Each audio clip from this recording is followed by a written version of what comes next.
Muita paz para todos. Nós tínhamos combinado com o Roberto que hoje eu ia ficar de forma bem comportada lá em cima, porque quem ia dirigir era o chefe, e na frente do chefe eu não ia aprontar. Mas o chefe demorou a chegar, aí o Sivaldo subiu, falei: Sivaldo, olha, eu vou ficar aqui embaixo. E de repente o constrangimento, né? O chefe está lá em cima e eu estou sentado aqui, mas dá-se um jeito. Sejam bem-vindos todos, encarnados e desencarnados.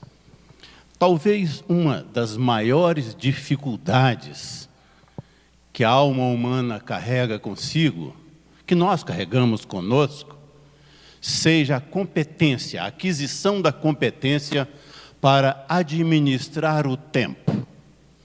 Nós não somos competentes para administrar o tempo.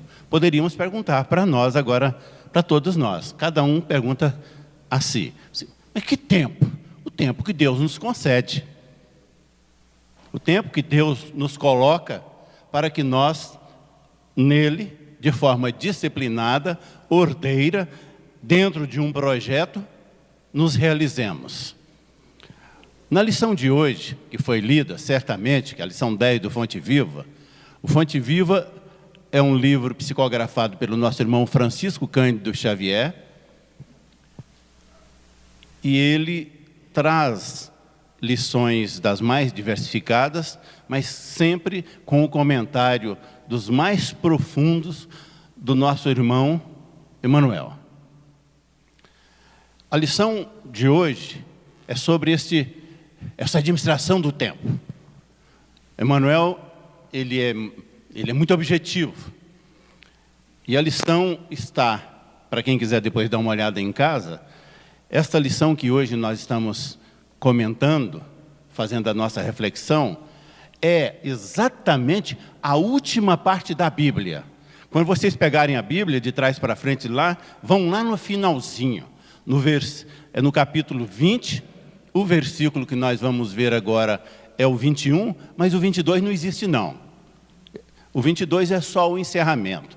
Quem é o autor do Apocalipse, que é o último livro da Bíblia? O autor é o João, mas é o João o evangelista. Quem quiser fazer uma pesquisa no dicionário, vai encontrar lá. O que é Apocalipse? Sim, Apocalipse é um livro, o que nós estamos acabando de dizer. Significa o final, o encerramento. Poderíamos, em alguns momentos, imaginarmos que são provérbios, mas não funciona como mais profecia do que provérbio, ou seja, o Apocalipse, ele funciona para nós quando nós estamos estudando como profecias. Mas quem escreve os dicionários, escreve lá também, que é um livro que traz umas mensagens que não são compreensíveis, que elas são difíceis de compreensão, mas quem escreve no dicionário coloca que não são compreensíveis e não são fáceis. Então, nós estamos dizendo que o comentário, essa reflexão que estamos fazendo, e o comentário que nosso irmão Emmanuel faz em cima da lição, é exatamente em decorrência da nossa incompetência para administrar o tempo. Nós ouvimos a lição, provavelmente ninguém se recorda, mas ele disse lá que a criança, quando criança, ela não tem muita preocupação com o tempo, não. Já é um comentário forte que ele faz. Por quê? É porque o espírito, ele não é criança. O espírito é maduro. Apenas ele se reveste de uma roupagem nova, de uma roupagem jovem, mas ele é o mesmo que tem 50 mil anos de existência. Ou seja, a sua cultura, a sua bagagem de conhecimento é uma bagagem vasta. Mas o Emmanuel comenta lá que a criança, ela não tem a devida noção do tempo. Mas ele fala mais. Ele fala assim, que quando nós vamos a idade vai chegando, o amadurecimento, nós ficamos mais experientes. Ele diz que com essa experiência, ele chama de maturidade. Ele diz que com essa aquisição da maturidade, nós já vamos ficando mais atentos com o tempo. Já começamos, psiquicamente, a rever alguns conceitos sobre a nossa vida. E sobre o tempo, claro, nos vinculando ao tempo. Isso é interessante. Mas, no final da lição, o Emmanuel diz assim, que de repente chega o fim, sem que nós, almas humanas, tenhamos tomado durante a existência todos os cuidados necessários para com a utilização do tempo. E, em razão disso aí, somos apanhados desprevenidos, despreparados para o túmulo, para deixarmos a roupagem física e retornarmos ou continuarmos a vida numa outra dimensão. Isso é para refletir. É para nós que estamos nas mais variadas idades aqui, física e espiritual, claro, também temos as nossas variações, mas somos almas com mais de 50 mil anos, com uma bagagem razoável, pararmos e pensarmos sobre isso. Agora, no domingo, estava eu e minha esposa assistindo um filme, e um filme muito interessante. Eu não vou contar o filme para ninguém, não. Depois, quem quiser, nem me lembro o nome, mas o filme, em resumo, dizia o seguinte: uma pessoa muito famosa lá nos Estados Unidos, um jogador de futebol famoso, rico, que um autógrafo dele valia uma grana, é a narração do filme. Ele tem lá um entrevero qualquer, vai pegar o seu carro, mas ao invés dele se dirigir ao carro, ele empresta o carro a um amigo, e o amigo vai na frente dele e pega o carro. Só que quando o amigo liga o carro explode, e o amigo morre. Significando o quê? Que quem deveria ter morrido era o dono do carro, este jogador famoso. A polícia chega e pega o caso e acha interessante esconder aquele astro do futebol, por enquanto, até descobrir quem botou a bomba no carro e quem estava interessado em matá-lo.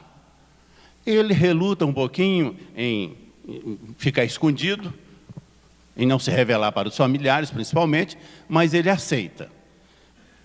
Resumo: durante o enredo daquela película, aliás, essa palavra é antiga, viu? Película não é coisa que essa juventude aqui conhece, não. Ou seja, durante a narração daquele filme, olha aí, o morto que não morreu acaba tendo a chance de ouvir um monte de narrações sobre ele mesmo. Na televisão, as pessoas fazendo os elogios, ele era um sujeito famoso,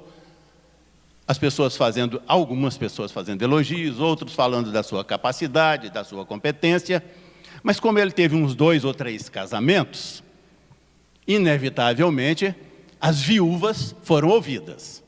E aí começam os problemas para ele. Ele imaginava que, por ser famoso, por ser um sujeito rico, por ser um sujeito badalado nos Estados Unidos inteiro, as palavras seriam todas elogiosas. E não foram. Quando vem o depoimento das viúvas, vem uma e diz assim: isso era uma desgraça. Ele demorou, foi a morrer. Devia ter morrido há muito tempo, porque isso me deu um trabalho enorme. Aí vem, ele já fica assim, assustado. A expressão é essa, é assustado. Aí vem a outra viúva e também tece os seus elogios no mesmo teor, no mesmo padrão de elogios. E ele fica mais assustado ainda. Vem mais outra e diz aí vem os amigos, aqueles amigos mais próximos, e falam sobre ele, e uns nas entrevistas que esses amigos estavam estabelecendo com a polícia, eles falam sobre a vida dele, mas falam: não, aquele era um ambicioso, aquele era um sujeito que não media, não tinha muito escrúpulo, e ele vai se surpreendendo. Este é o resumo. É um morto que não morreu, ouvindo as narrações. O Emmanuel, nesta lição, quando ele conclui a lição, é o fim da Bíblia, quem quiser pesquisar lá no Apocalipse. Ele diz sobre isso, que no fim da existência física, nós somos apanhados, ele não diz apanhado não, nós somos surpreendidos pelo fim da jornada sem muito preparo, sem realmente termos tido alguns cuidados com aquilo que deveríamos ter durante a nossa existência. Isso é interessantíssimo. Então, para onde nós vamos passar a nossa reflexão? Claro, para o cemitério. Para o momento que os corpos, depois de terminarem a sua jornada física, estão ali dentro de um caixão, aguardando um instante para serem sepultados. A cultura religiosa, de uma maneira geral, a cultura mais antiga, nos faz vivenciar este momento, às vezes com muitas lágrimas, às vezes com uma saudade forte batendo no peito dos familiares, dos amigos, mas é como se ali nos encontrássemos, nos despedindo de uma alma, que nós não vamos ver mais nunca, que ela morreu, terminou a sua vida e tchau. Nós não temos mais responsabilidades. O que o Emmanuel está dizendo que não é bem isso não. Porque a lição diz assim, o que é certamente? Certamente é quando o João está escrevendo o Apocalipse, ele está escrevendo as palavras de Jesus. O que ele traduz no livro é aquilo que Jesus, mediunicamente, utilizando outros médiuns, faz com que ele possa se aperceber. E já dissemos isso, assim como advertências para a sociedade, numa linguagem dificílima. Mas ele diz assim, a continuidade do certamente, certamente cedo venho. São as palavras de Jesus que o João escreve lá. O que significa isso? Significa que Jesus está dizendo para o João, fale aí no Apocalipse, escreva aí no Apocalipse, para que as sociedades vindouras, futuras, que continuarão ainda tendo muitos problemas para administrar o tempo, elas possam entender que certamente cedo venho. O que é certamente? Certamente é a convicção. Eu estou aqui. Não precisa ninguém se preocupar que eu estou aqui. E cedo venho é para dizer assim, estou junto. Me permita a primeira pessoa, eu vou ficar ousado agora neste momento para dizer assim, vou contrariar o que o João escreveu lá no Apocalipse. Ele escreveu que cedo venho. Eu diria, contrariando o João, que não é cedo venho não. É que Jesus está dizendo assim, eu nunca saí, eu nunca deixei, eu nunca abandonei o planeta Terra. Se estive num período de alguns anos, no físico, me apresentando no físico, na sociedade terrena, que as pessoas pudessem me enxergar, agora eu só retornei à vida espiritual. Mas a terra é compromisso meu. Isso é Jesus dizendo para o João, escreve aí. A terra é compromisso meu. Eu não vou abandoná-la. Eu estarei na terra sempre. E como é verdade isso? Às vezes nós temos essas dificuldades. Quem esteve aqui na sexta-feira, ouviu uma excelente, uma belíssima, profunda palestra do irmão Walid, que é de uma outra casa espírita, e ele dando uma lição, ele fazendo uma reflexão sobre a providência divina. Este aspecto que nós estamos, neste momento, refletindo sobre ele, tem a ver com a providência divina. Jesus dizendo, cedo venho, é para que a sociedade, para que nós, almas humanas, que não sabemos administrar o tempo, saibamos de que quanto mais rapidamente nós conseguirmos nos ter com Jesus, nos entregar a Jesus, compreender Jesus, as suas mensagens, Ele ali estará conosco. Este cedo vem é neste sentido. Quem compreende mais rapidamente vai se permitir um convívio crístico. Aí o Alide cita até um exemplo de Paulo de Tarso, que no final da sua existência física, ele diz assim: eu já não vivo mais em mim, mas é o Cristo que vive em mim. Tal foi a entrega do Saulo antigo e do Paulo de Tarso a Jesus. E essa entrega, ela se revela no momento do encontro. Quando Paulo encontra com Jesus, e Jesus fala: e aí, Paulo? E ele diz assim: o que queres que eu faça? Nada mais do que isso. Não se estabelece ali sequer uma única discussão, um único diálogo que pudesse ter continuado. Nós não temos registros. O que queres que eu faça? Paulo sabia o que Jesus queria que ele fizesse, porque Jesus estava com ele. Jesus não deixou a terra. Jesus continua na terra. O nosso irmão Emanuel, quando faz o comentário da lição do Apocalipse, da lição de João, certamente cedo venho, ele está nos dizendo isto, que Jesus está conosco, que a cada momento, a cada instante que nós estamos respirando, Jesus está nesse hálito amoroso que nós estamos inspirando e expirando. Mas nós paramos lá no cemitério para fazer uma reflexão, para dizer assim, que no final de uma temporada física, quando deveríamos ter, com o tempo que Deus nos concedeu, ter tido enormes cuidados, nós não fomos cuidadosos.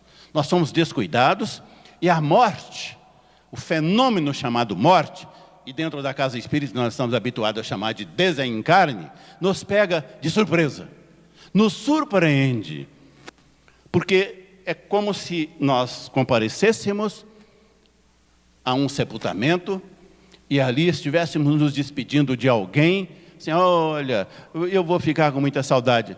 Não, é uma mudança tão singela e tão simples, e o maior problema não é com a mudança, não. O maior problema é com a nossa boca. Tem um ditado que diz assim, que nós não podemos chamar o jacaré de bocudo se nós ainda não terminamos de atravessar o rio. Porque de repente ele não vai gostar e vai nos pegar. É mais ou menos isso.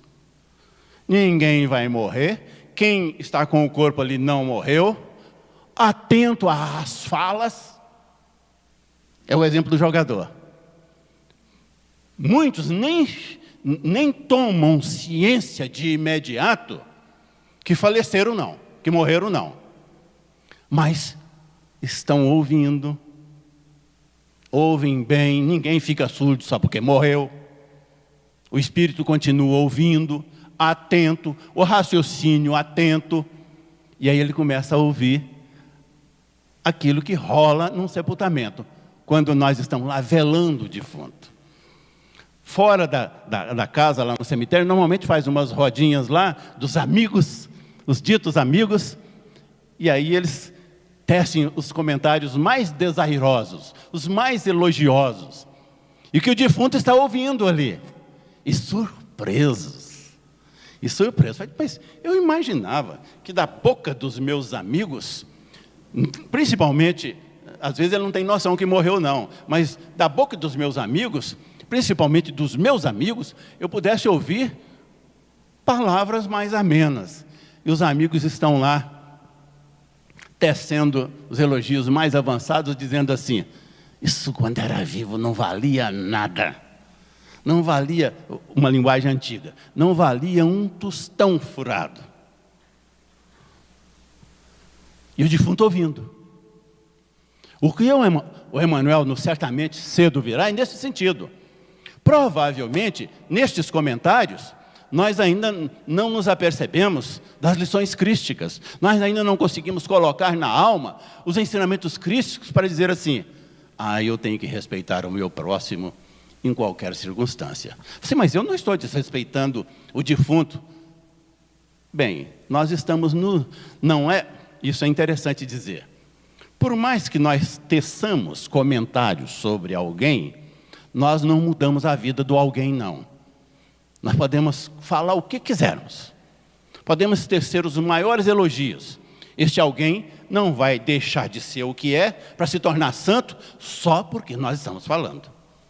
E se for o contrário, se nós tecermos aqueles comentários mais negativos contra alguém, também os nossos comentários, eles não irão atingir este alguém, este nosso irmão, este nosso semelhante, o nosso próximo, para alterar a sua vida. Ainda bem que funciona assim. Porque imaginemos que alterasse. Fulano é um santo. De repente ele teve uma vida toda irregular e recebe uma auréola brilhante. Não, a gente continua sendo o que é. Então quem morreu não altera, ele continua sendo o que é. Mas, alguns anos atrás, eu e minha esposa, nós estivemos em Anápolis para assistir um sepultamento de alguém da família. E já estava ali naqueles preparativos para quase num momento de tampar o caixão, para que o defunto, a gente não enxergasse mais o defunto, e para que levasse para a sepultura. Aí uma das filhas daquele moço que estava ali sendo sepultado, chega próximo do pai, mas assim, de forma enfática, e diz assim: meu Deus, me conceda, por misericórdia, mais 3 minutos, para que o meu pai possa me ouvir, para que eu possa dizer a ele do meu amor por ele. Foi alguém que teve, nessa época ela tinha mais ou menos uns 35, foi alguém que já tinha vivido 35 anos, juntamente com o pai, na mesma casa, e teve dificuldades nesse relacionamento. Mas no momento do sepultamento, ela dizendo assim: meu Deus, por piedade, me permita que eu possa, neste instante, reconciliar-me com aquele que me recebeu no seu lar. Nós não estamos falando que funciona ou não funciona, não. Nós apenas, e se foi sincero ou não foi sincero, e se foi um discurso cheio, rebuscado do que há da melhor retórica, ou se foi um discurso das profundezas da alma. Isso é um problema de quem estava falando, e nós acabamos de dizer que não altera a realidade. Mas o que altera a realidade é que nós somos despreparados. Nós não temos ainda, o Emmanuel é que fala isso com muita... Ele é enfático na lição, que nós não somos cuidadosos com o tempo que Deus nos coloca na mão, para que nós vivenciemos este tempo no planeta de forma disciplinada e em sintonia com Jesus. Certamente, cedo, eu estarei aí, junto, para quem conseguir perceber que nem nunca sair daqui.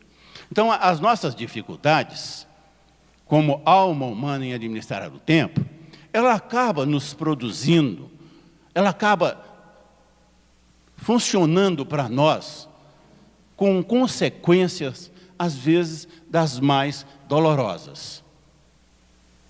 Normalmente, nesse sentido do desrespeito, que nós, no diálogo com quem morreu, ninguém morre, mas com quem morreu vai ser sepultado, o espírito está ali, e normalmente com aqueles que são, aqueles que dividem o oxigênio da vida conosco ali na existência, que estão conosco, e que nós não, por despreparo, às vezes não os respeitamos tanto.